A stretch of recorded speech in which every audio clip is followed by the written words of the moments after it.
एक ऐसी ब्रांड जो सिर्फ एक आइडिया से बनी थी। मेन को सिखाते थे कि कूल कैसे बनते हैं, क्या पहने, कैसे शेव करें, कैसे अपनी लाइफ क्लासी बनाएं। सीधा सा कॉन्सेप्ट था, लेकिन फिर एक टाइम था जब इसका वैल्यूएशन $100 मिलियन से ऊपर था। और आज बेचा गया सिर्फ $9 मिलियन में। मतलब 91% का क्रैश। ये कोई सेल नहीं था, ये था फायर सेल। ये एक कॉरपोरेट ब्लड बाथ था। और असली वजह कोई इस पे बात ही नहीं कर रहा। हम आगे बढ़ें इससे पहले मेरी एक फ्री इक्विटी फंड रेजिंग की जो ट्रेनिंग है और फ्री स्टार्टअप कम्युनिटी अगर ज्वाइन करने के लिए नीचे डिस्क्रिप्शन में लिंक क्लिक कीजिए। स्टार्ट करते हैं 2007 से। कंपनी शुरू हुई 2007 में। दो भाई अंकुर और अंगद भाटिया ने देखा एक बहुत ही बड़ा गैप। फैशन सिर्फ लड़कियों के लिए था, मेंस ग्रूमिंग उसके बारे में तो कोई बात ही नहीं कर रहा था, और हेल्थ बस बोरिंग डॉक्टर वाली बातें। तो उन्होंने बनाया मेंस एक्सपी, एक ऐसा प्लेटफॉर्म जो सिर्फ प्रोडक्ट्स नहीं, आइडेंटिटी बिल्ड करता था। स्लोली एक लॉयल फॉलोइंग बन गई, और अर्बन मिलेनियल मैन जो कंफ्यूज थे कैसे ग्रूमिंग करें, कैसे अपने आप को और इम्प्रूव, पर्सनालिटी इम्प्रूव करें, कैसे लुक्स इम्प्रूव करें, उन्हें गाइडेंस चाहिए थी। और मेंस एक्सपी बन गया एक ट्रस्टेड दोस्त, एक ब्रोस की ब्रांड। और फिर 2012 में टाइम्स इंटरनेट ने उनमें इन्वेस्ट किया। ये सिर्फ एक वैलिडेशन नहीं था, ये एक लेवल अप था। दो भाइयों का dream backed by a media empire. भाइयों के सपनों को मिल गया एक रॉकेट फ्यूल। टाइम्स के अंदर मेंस एक्सपी ने गेम ही बदल दिया। कंटेंट किंग तो वो थे ही, और अब टाइम था मनी किंग बनने का, पैसा बनाने का, धंधा बनाने का। और तब आया एक जीनियस आइडिया। अगर हम बताते हैं तो लोग खरीदते हैं, तो हम ही बेचना शुरू क्यों ना करें। 2019 में मेंस एक्सपी ने किया एक strategic pivot from content to ecommerce. उन्होंने अपनी ही D2C मार्केट प्लेस लॉन्च की। बियर्डो, उस्तरा जैसे ब्रांड्स, वो तो वो पहले से ही बेचते थे, बट उनके साथ साथ उन्होंने अपने प्राइवेट लेबल्स भी शुरू किए। ऑडियंस ऑलरेडी रेडी थी, उनके पास monthly millions of website visitors थे, तो ऑडियंस की तो कोई कमी ही नहीं थी। फिर ब्रांड ने बोला, क्लिक करो, बाय करो, स्वैग ले जाओ। मेंस एक्सपी बन गया एक D2C का ट्रेल ब्लेजर। लेकिन ये तो बस एक ट्रेलर था, ये बस अभी शुरुआत थी। पिक्चर अभी बाकी थी मेरे दोस्त। 2022 में एंटर हुए अनंत नारायणन, एक्स मिंत्रा सीईओ, और बहुत ही सीनियर पेडिग्री के साथ। फ्लिपकार्ट में भी बहुत सीनियर लेवल पे काम कर चुके थे वो। और उनकी कंपनी थी Mensa brands. Essentially Mensa brands जो यूएस की कंपनी थी थ्रेसियो, जो D2C कंज्यूमर ब्रांड्स को अक्वायर करके उनको ग्रो करने में हेल्प करते थे। Mensa brands same concept India में ऑपरेट करता था। उनका टारगेट ये था कि वो हर प्रॉमिसिंग D2C ब्रांड्स को खरीद कर उसे रॉकेट पर बिठा के ग्रो कर देते थे। अनंत ने इंडियन लाइफस्टाइल नेटवर्क यानी ILN, जिसमें मेंस एक्सपी, आईडीवा और हिप यानी HYPP, तीनों को खरीद लिया $100 मिलियन में। इस डील ने एक चीज तो प्रूव कर दी कि मेंस एक्सपी कोई छोटा मोटा ब्लॉग नहीं था, ये एक फुल फ्लेजेड कंज्यूमर एम्पायर बन चुका था। भाटिया ब्रोस के लिए ये था हीरोज जर्नी का क्लाइमैक्स। उनका सपना साकार हो गया। लेकिन बॉस, डिजिटल दुनिया कभी स्टेबल नहीं होती।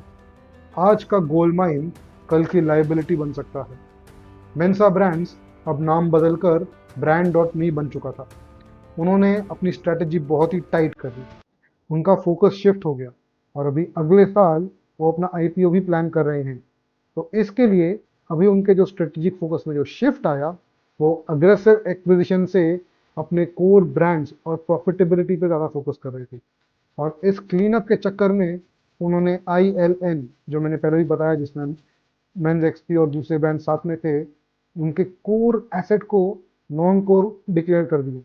और उसको ये डिसाइड किया कि ये कंटेंट पावर्ड ई कॉमर्स का सपना ये हमारी कंपनी के लिए सही फिट नहीं है। बिकॉज उनको एग्जीक्यूशन जितना जितना उन्होंने एक्सपेक्ट किया था उससे ज़्यादा मुश्किल निकला। इसके लिए उन्होंने क्या किया कि मई 2025 में दूसरी कंपनी को उन्होंने ILN को कंप्लीटली आउटराइट बेच दिया। यानी ब्रांड मी ने लेंस एक्सपी, आईडीवा और हिप, वो तीनों मिला के सिर्फ $9 मिलियन में बेच दिया। ये हुआ 90% से ज़्यादा का घाटा। और इसके बायर कौन थे? आरपीएसजी ग्रुप, जो एक ट्रेडिशनल इंडियन कंग्लोमरेट है, लेकिन आजकल कंज्यूमर ब्रांड्स में बहुत एक्टिव हो गए हैं और उन्होंने बहुत सारे बिजनेसेस एक्वायर किए कंज्यूमर ब्रांड स्पेस में। सोचो, एक ऐसा ब्रांड जिसका वैल्यूएशन एक टाइम के $60 मिलियन के भी ऊपर था, उसे बेचा गया केवल $9 मिलियन में। ये कोई साधारण बिजनेस डील नहीं थी, ये एक बहुत ही बड़ा हार्ट ब्रेक था और ये एक स्ट्रेटेजिक फायर सेल था जो ब्रांड और निकोनो को सर्वाइव करने के लिए जरूरी था। तो सवाल ये है, क्या मेंस एक्सपी की एक्चुअल वैल्यू यही थी? क्या उसकी वैल्यू सिर्फ $9 मिलियन ही थी और जब उन्होंने एक्वायर किया उन्होंने उसको ओवर प्राइस किया? या ब्रांड डॉट मी ने सिर्फ अपना बैगेज डंप किया? ये एक बहुत बड़ा सोचने की बात है कि क्या ये मेंस एक्सपी का एंड है, या आरपीएसजी ग्रुप मेंस एक्सपी को लेके एक नेक्स्ट लेवल पर लेके जाएंगे और उसे अपने जो स्ट्रेटेजिक ब्रांड्स है उनको यूज करने में उन्हें हेल्प करेंगे। हमारे हिसाब से ये मेंस डॉट एक्सपी का एक नया चैप्टर है। आरपीएसजी एक लेगेसी ग्रुप भले है, लेकिन उन्हें डिजिटल वैल्यू की बहुत समझ है। Spencer's, Nature's Basket, Saregama, too yum, doctor Vaidya's Ayurveda जैसे फेमस ब्रांड्स का पोर्टफोलियो उनके पास है। उन्होंने खरीदा सिर्फ एक वेबसाइट नहीं है, उन्होंने खरीदा है एक ऑडियंस, इन्फ्लुएंस और क्रेडिबिलिटी। मेन व्यक्ति के पास है strong digital community, strong social following, more importantly strong website visitors. उनके पास महीने के मिलियंस ऑफ विजिटर्स मंथली आते हैं, जिसकी वैल्यू बहुत ही ज़्यादा है और अगर वो चाहें तो बहुत ही उसे अच्छे से मोनेटाइज कर सकता है। इसके अलावा उनके पास है स्ट्रॉन्ग कंटेंट इंजन, जो इतने साल से कंटेंट बना रहे हैं उनके वेबसाइट पर और उनके सोशल मीडिया पे। वो एक रेडीमेड कंटेंट इंजन है, वो यूज़ कर सकते हैं। प्लस उनके पास है लाइफस्टाइल और इन्फ्लुएंसर इकोसिस्टम, जिसकी मदद से इन्फ्लुएंसर पार्टनरशिप करना उनके लिए बहुत ही आसान है। तो ये सिर्फ एक वेबसाइट नहीं खरीदी है, उन्होंने पूरा एक इकोसिस्टम खरीदा है जिसका बहुत स्ट्रेटेजिक डाइवर्स यूजर उन्हें मिलता है। डिजिटल दुनिया में कुछ भी परमानेंट नहीं होता। आज का यूनिकॉर्न कल का एक इमरजेंसी शटडाउन होकर एक केस स्टडी बन सकता है और हर डाउनफॉल एक कमबैक का मौका होता है। तो दोस्तों, क्या लगता है आपको, क्या मैन व्यक्ति कमबैक कर पाएगा? क्या आरपीएसजी ग्रुप के अंदर वो नेक्स्ट लेवल पे ग्रो हो पाएगा? ये एक स्टोरी बस एक या एक ये स्टोरी सिर्फ एक नॉस्टैल्जिया बनकर रह जाएगी जब हम याद करेंगे कि हम एक टाइम पर मैन व्यक्ति फॉलो करते थे। कमेंट्स में बताइए आपको क्या लगता है स्टोरी के बारे में।